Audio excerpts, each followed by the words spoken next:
ছেলে ওখানে তোর দলিতে বস্তার মধ্যে কাটানো আছে, মানে মোড়ানো আছে বস্তার মধ্যে। আমার বড় জামাই বলল যে আমি শুনতে পাচ্ছি যে নাকি তোমার ছেলেকে যে জায়গায় বসবাস করছে তার আগা বগন নাকি আমি শুনতে পারলাম। মামা জামাই বলছে যে সাল্লার মধ্যে মানে কাল্লা কাটিয়ে মানে ঢুকাই রেখেছে। হ্যাঁ, এটা কোন জায়গাতে, কোথায় এটা ঘটনা? এটা জায়গা ওই ফায়াজকির জায়গাটা না রে, রাধিকা ফাটক। তারপরে এটা কি জয়পুর রাজস্থান? হ্যাঁ, জয়পুর রাজস্থান, নির্ভয়া থানা। বলছি কতদিন আগে কাজ করতে গেছিল ওখানে? কাজ ওরা প্রায় 3-4 বছর থেকে করছে, কিন্তু এবার 1-1.5 মহিনা হলো, 1-1.5 মহিনার মধ্যে ছেলেরা এইরকম ঘটনা ঘটাই দিল। মানে এই বাড়ি থেকে কবে শেষবারের জন্য গেছিল ওখানে? এই তো গেল এসআইআর করি, মানে মেহনা ডেরেক হলো এসআইআর করতে এসেছিল। মানে বাড়ি থেকে আসার কথা বলছিল, ভোট দিতে আসবে? হ্যাঁ, ভোট দিয়ে টিকিট বানাতে এসেছিল, টিকিট বানানো আসছে। তো বাড়ি থেকে মানে যেখানে থাকতো সেখান থেকে কোন দিন বেরিয়েছিল সে টিকিট তৈরি? কালকা কোনবার ছিল? কালকা বুধবার ছিল। কালকা ভাইয়ের সাথে তার আগায়, মৃত্যুর আগায় ভাইয়ের সাথে কথা বললো। মানে শেষ কথাগুলো কি হয়েছিল? ভাইয়ের সঙ্গে কি জানিয়েছিল শেষ কথা? ভালো মন্দ যে তুমি ঘর করছো তো তোমার কাছে কি পয়সা করি আছে? তো সেখানে বললো যে না ভাই, আমার কাছে টাকা পয়সা আছে না, তাই তুমি কি করে বাড়ি করবো। মানে ভাইয়ের সঙ্গে কথা বললো তার আগাই, মানে 8টার আগাই বললো কথা। তারপরেই তোর দলে দিয়ে আর কোনো কথা বলেনি। তারপরে কি মানে নিখোঁজ ছিল? রাত্রে নিখোঁজ ছিল? আর রাত্রে নিখোঁজ ছিল। তারপরে রাত গত হয়ে গেল, দিন গত হয়ে আছে। তারপরে ওর বউ ফোন লাগালো আমার ওই শাসকে যে তোমার ছেলেকে পাওয়া যাচ্ছে না, কোথায় গেছে না গেছে, ঢুরে ছাপে। তারপরে কি হলো যে ওরা অতমঙ্গ হয়ে বাড়ি চলে এলো। বাড়ি আসার পরে আমি থানায় যোগাযোগ করো, তো থানা বললো কি যে বেলে 24 ঘন্টা পরে নাকি বেলে কথা বলবো, মানে একটা ডেট দিল। তারপরে আমার জামাই কি ফের দহরাই বললো যে জামাইকে বললাম যে আমার ছেলেটা সারা বোনের ব্যাপার, তুমি আমার ছেলেটাকে কেন ধরতে গেলেন? আপনি কাম করতে চলে গেলেন, ধরতে যাওয়া উচিত, যেহেতু সালা বোনের ব্যাপার ছিল। সে ঝগড়া ফাসাদ হয়েছিল আগে, কিন্তু যা ধরুয়া যাবার ব্যাপার, যেতে যাওয়ার ব্যাপার ছিল, কিন্তু তাতে গেল না। আমার মেয়ে বলল কি, বড়টা এখানে প্যামায় ও বাইরে ছিল না। আমার মেয়ে করলো কি যে ওর আগে ঝগড়া ছিল ওর বেটার সঙ্গে, ওই ঝগড়ার কারণে আমার মরদ গেল না ওই ধরতে। বলছি কাকা, সেখানে কি কাজ করতো আপনার ছেলে? আমার ছেলে বরানে কাঁচড়া করাই। মানে সেখানে কে কে থাকতো? একাই থাকতো না ওর সঙ্গে কেউ থাকে? ওর বউ থাকে, শাহান থাকে, ওর ছেলে থাকে, ওর একটা ছোট ছেলে তোর হোটেলে থাকে, একটা বড় ছেলে তোর টেন্ডার হাউসের কাজ করে, আর জনতির মাধ্যমে ওর কাঁচড়া করাই। মানে দুই ছেলে কি নাবালক? হ্যাঁ, একটা সাবালক হলো, একটা নাবালকই আছে। তো মানে যেখানে মানে ভাড়া বাড়ি থাকতো সেখান থেকে কত দূর তার দেহটা উদ্ধার হয়েছে, কোনো খোঁজ পেলেন? একটু পাশে কোনা মন্দির, মন্দির কোনা মন্দির আছে, ওই মন্দিরের পাশে মানে মানে কি অবস্থায় পাওয়া গেছে? কি অবস্থায়? ওখানে মানে মৃত্যু ছিল তোর দলিতে ছালার মধ্যে বেলে নাকি পুলিশ নাকি করেছে। মানে চিনতে পেরেছেন তার মুখটা? কোনো মুখের মধ্যে কোনো এসিড বা কাটা? এসিড আছে, মারে একদম শেষ করে দিয়েছে। নালে দেখো মোবাইল, গলায় ছুরি। বলছে কি মনে হচ্ছে, মানে তাকে আপনার ছেলে কি খুন করা হয়েছে? হ্যাঁ, খুন করা হয়েছে। কে বা কারা করেছে কিছু অনুমান করতে পারছেন? অনুমানে তার আগে ওর ঘর থেকে সামান চুরি করে নিচ্ছিল বাঙালিরা, 3-4বার সামান চুরি করে নিচ্ছে। বাড়ি আসছে, ওর তালামালা ভাঙে সামান চুরি করে নিচ্ছে। আবার গাড়ি টাড়ি আবার এই যে এসেছিল। তারপর ও কোনো দূরের মানে ওর মালিক ছিল মানে ঘরওয়ালা, তখন গাড়ি ফাড়ি রাখে তারপর ওর তারপরে এলো। তারপরে মেহনাখানে ডেটের মধ্যে যাই দেখছে, আবারও ফের 3-4 হাজার টাকার সামান ওর চুরি করে নিচ্ছে। বলছে আপনার কটা ছেলে মেয়ে?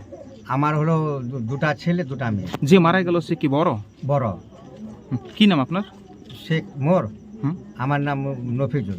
বলছি বডিকে নিয়ে আসার কোনো ব্যবস্থা কিছু হয়েছে আপনার? কি করে দেহ নিয়ে আসবেন ছেলের? এখন আমার বহু তো বুঝার কাছে আছে, আমার বেটার কাছে আছে, কোনো ফোনে তো যোগাযোগ হচ্ছে না যে আমি ব্যবস্থা করব। কোনো ব্যবস্থা করার আমার শক্তিশালী নাই। কি নাম আপনার? আমার নাম নফিজুল। তখন আমার জামাই ফোন লাগালো, তো আমার জামাই ফোন লাগানো তো হলো কী হলো যে আমার ছেলেটা আপনি বহনও হলেন, আর শালা বহনের ব্যাপার হয়তো কোনো ঝগড়াঝাটি হয়তো আগে হয়েছিল, তো আমার ছেলেটা হারিয়ে গেছে আপনার শালা, কিন্তু কেন দেখাশোনা করলেন না? ও তোর বউ ওই রকম আর ছেলেরা ওই রকম। তো ছেলে আমার বউ শালাটাকে দেখে না, একটু কোথায় গেছে না গেছে, কাজে চলে এসেছে। আমার জামাই বলছে আসবো না, কাজে চলে এসেছে। তারপরে বলছে কি যে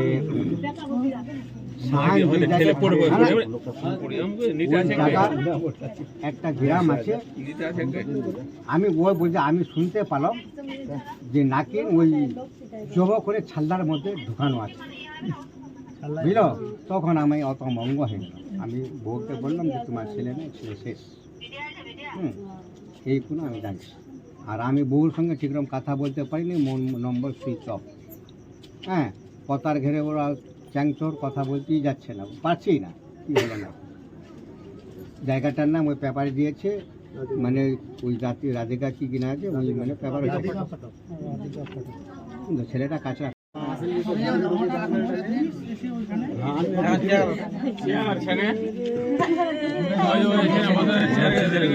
সন্ধ্যায় ঘুমিয়ে টুমিয়ে ছিল, তখনই বিয়ে করেছে।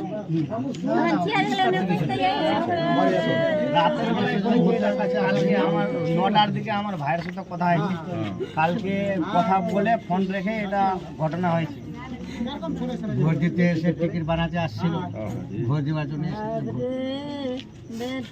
परसों कागले गेले टिकट करवा नहीं पाले फिर दोहराई कल कागले टिकट बानुमा जाई बाग बसिए छिले तोर कहोय भाबियो।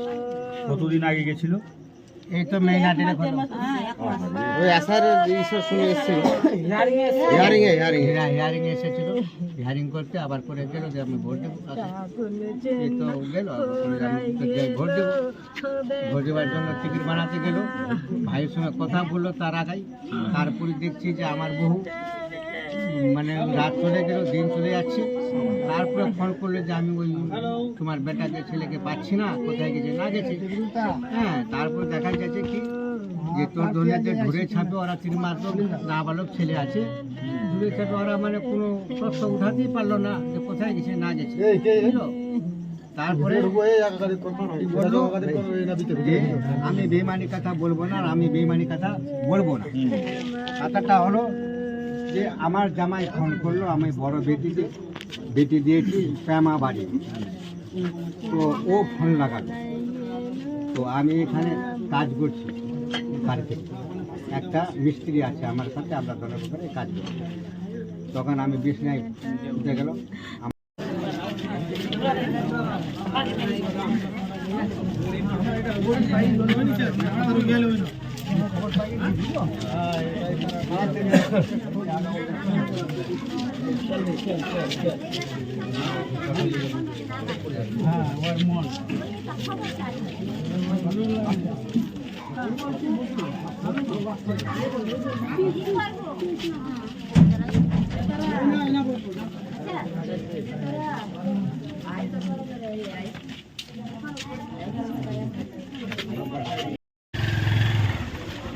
এই বিধিবদ্ধ তাই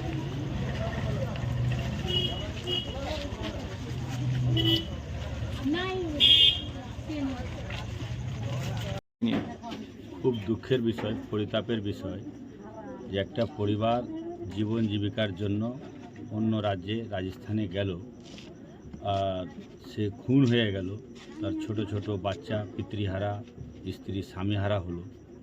খুব পরিতাপের বিষয়। আমরা মর্মাহত, যেন আর দ্বিতীয় মানুষ বাংলার খুন না হয়, সেই কারণে সরকারকে ব্যবস্থা নেওয়া উচিত যে পরিযায়ী শ্রমিকদের ব্যাপারে এমন কিছু ভাবা উচিত যেন কেউ পরিযায়ী শ্রমিক না হয়। আমরা মনে করছি এনআরজিএসের কাজটা যদি চলতো তাহলে কিন্তু এই পরিযায়ী শ্রমিক এত হতো না যত এখন বর্তমানে হয়েছে। তারা এলাকায় কিছু কাজকর্মের মধ্যে যুক্ত থাকতো। প্রশাসনের মাধ্যমে তার বডিটা যেন বাড়িতে আসে এবং যারা ওর সাথে আছে তারা মানে সুস্থ সরলভাবে যেন বাড়ি ফিরে তার কামনা করছি বা প্রশাসনের দৃষ্টি আকর্ষণ করব। বলছি পরিবারের সাথে কথা বলেন, পরিবারের কি অবস্থা, কি জানালো পরিবার? পিতা মাতা ভাই শোকাহত, মর্মাহত তারা। তাদের এই দুঃখ বলার কোনো ভাষা নেই। আমরাও তাকে সান্ত্বনা দেওয়ার কোনো ভাষা খুঁজে পাচ্ছি না। পরিবারের লোকরা দাবি করছে যে তার খুব অসহায় পরিবার, তারা বডিকে কিভাবে নিয়ে আসবে তার মানে কোনো পথ খুঁজে পাচ্ছে না। সেটা আমরা দেখছি, আর্থিক কারণে মানে আটকাবে না। আমরা এলাকার আছি, তার যেভাবে হোক আমরা আনার ব্যবস্থা করব তার অর্থ। সেখানকার প্রশাসন আপনাদের কোনো রকম যোগাযোগ আজ চেষ্টা যোগাযোগ করেছেন? করব, আমরা যোগাযোগ করব, সব ঠিকানা নিলাম, আমরা এখন থেকে যোগাযোগ শুরু করে দেব। তো এই যে বিজেপি শাসিত রাজ্যে কাজ করতে গিয়ে খুন হতে হচ্ছে বাংলার শ্রমিকদেরকে, এই কি বলবেন এই বিজেপির নিয়ে? বিষয় হলো যে বিজেপি শাসিত রাজ্যে খুন হচ্ছে, বাংলার যারা সংসদ এমপি তাদেরকে আন্দোলন করা উচিত সংসদে, যে যারা এই ধরনের খুন করছে, এটা তো নতুন নয়, প্রচুর খুন করলো, তাহলে এই খুনিদের বিরুদ্ধে মৃত্যুদণ্ড অবশ্যই কার্যকরী করা উচিত।